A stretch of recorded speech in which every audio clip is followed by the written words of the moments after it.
Hey guys, it's Rodney and welcome back for another Worksite Wednesday.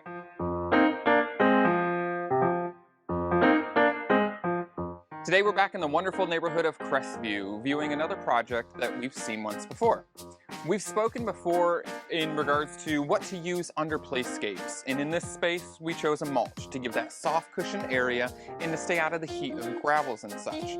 Since then, Austin has increased their drought restrictions, requiring less water being available to our landscapes.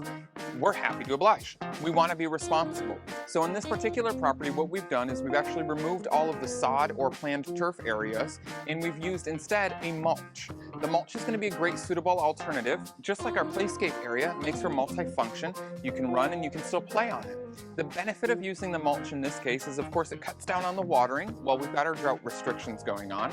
But until then, we can also use the mulch to till into our native soil, adding just more organic matter and texture into the soil. So when the property is ready and the restrictions are ready for extra watering, we can come back through and quickly and easily lay our sod.